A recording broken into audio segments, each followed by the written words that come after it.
Summer Game Fest 2022 is over, and it kinda went out with a small bang after the streams from Square Enix and Capcom. The key takeaway, 2023 is going to be great. We now have 3, maybe 4 massive PS5 exclusives coming in the next year, just like Xbox also having quite a lot of big titles. But in this video I mostly want to touch on some secret game announcements and leaks that you may have missed during this week.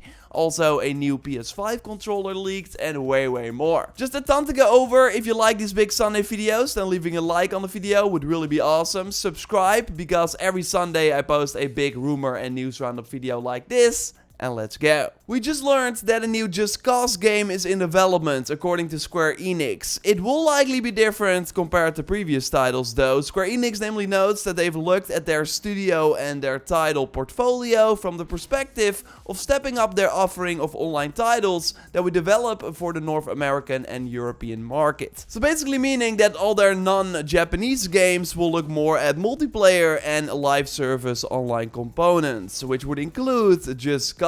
And I actually think that this could be a good thing. Because sure, Just Cause had its fan base, but I also feel that the single player approach never really reached a big audience, with actually a lot of people asking for multiplayer, and there were actually special mods for Just Cause 2 and 3 enabling co-op, and they were quite popular. And the developers knew this going into Just Cause 4, but still that game was only single player, while blowing up stuff with your friends, like we're seeing in GTA Online as well, could really be what the series needs. And worth noting is that this online approach would not necessarily mean microtransactions. Look at Outriders, another co-op Square Enix published game that did not have any of that. And of course worth noting is that Just Cause 4 already had a ton of DLC. Now we know that there's also a mobile game in the works. It was announced with a pretty cool looking cinematic trailer, but now we know what the actual game looks like, and it's nothing like the Just Cause we know. Top-down PvP shooter. I'm not sure who this is for. Now let's hope that the real next game will have the explosive destruction, which would be even more exciting on next-gen consoles, and that we can then invite our friends. Now you would think that Avalanche Studios, behind the previous titles, is working on this, but they seem knee-deep in the development of Contraband, a game that we saw briefly at last year's Xbox show with a teaser trailer. It's a co-op smuggler's paradise set in the fictional world of the 1970s buy-in. And this according to Xbox's Aaron Greenberg. Now their last game was actually Rage 2 with Bethesda in 2019, they did Just Cause 4 in 2018 and Mad Max in 2015. So they could totally do multiple projects at once, with us this week also having a leak for a smaller roguelike title that is in the works there. One developer noted on Twitter that there are more projects being worked on at Avalanche than most people would expect. Like, I would be shocked if they're not doing Just Cause 5 themselves, but it might be a while, with Contraband likely taking the focus right now. Just before Summer Game Fest, we got an update on the Dragon Age 4 with a brand new logo and the name Dragon Age Dreadwolf. But of course, so far in terms of footage, we've only seen some teaser trailers. Some tidbits from previous reports note that what happens when you don't have power seems to be an important aspect of the story. We know that the dwarven archer Varric will be in the game again,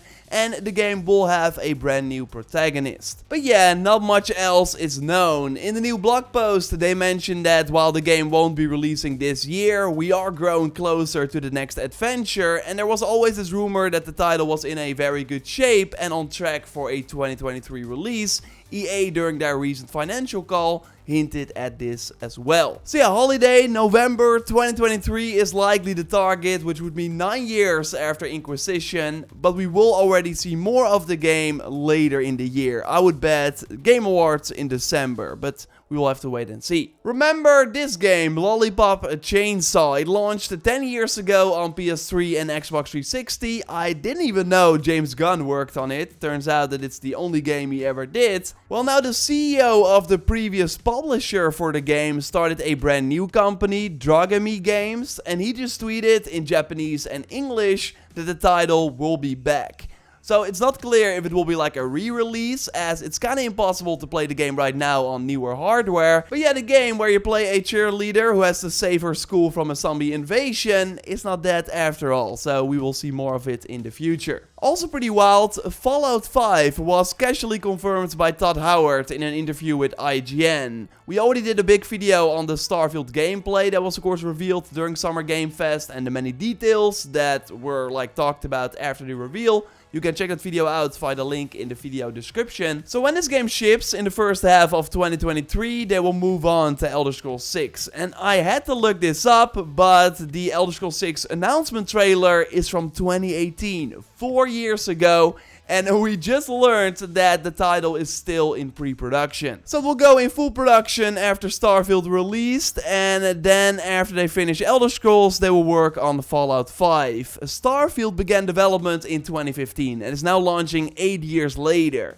Elder Scrolls 6 is maybe 2026 or 2027 seems more reasonable, so Fallout 5 might not even launch this decade. Microsoft would be really stupid to not have Obsidian or any other studio work on a Fallout spin-off. New Vegas 2 would of course be incredible, but yeah, the next mainline title is still ways out. Dragon's Dogma 2 is more imminent. After the many leaks, they finally announced it during a special Dragon's Dogma stream, although I did wish we would get more than only the logo. The other fact we learned is that it's running on the Capcom's RE engine, which seems to be the way forward for all Capcom franchises. Next to the Resident Evil games, now also Street Fighter 6 and Exo Primal are using these tools, which is kinda wild. Like we saw the RE engine logo at the end of almost every Capcom title they showed. And we talked about this news before in a previous Sunday video about how Capcom plans to launch multiple new titles by March 31st, 2023, but I now kinda doubt that Dragon's Dogma 2 is one of them. So it will probably launch later into 2023 if I had to guess. Maybe around Final Fantasy VII Rebirth. That's the name of the second part of the Final Fantasy VII Remake, coming winter 2023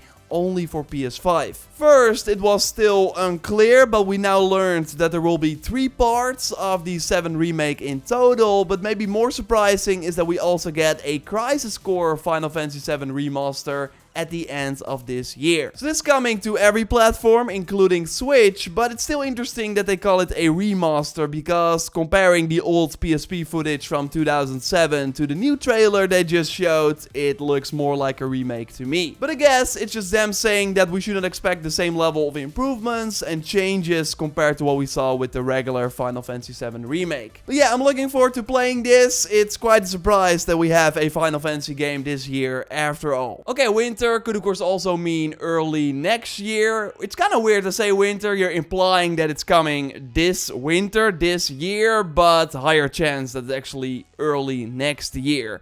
But yeah, this does quietly mean that Sony now has a big slate of PS5 exclusives already announced for next year. Final Fantasy 16 in the summer, we know Spider-Man 2 after that in 2023 as well, and then Final Fantasy VII Remake Part 2 maybe end of 2023 or early 2024. The Last of Us standalone multiplayer game is likely next year. PlayStation VR 2. And then on the Xbox side, we have Redfall, Starfield, and Forza. I'm sure they have some surprises left for the other half of 2023. It's gonna be a wild year. Although, I think 2022 still has some cool things coming our way as well. Maybe even a PS5 Pro controller. So this leak comes from Tom Henderson. The new pad will reportedly feature removable analog sticks, grips, trigger stops, and back pedals. So kind of similar to the Elite controller from Xbox, where you also have the back pedals, as you see right here.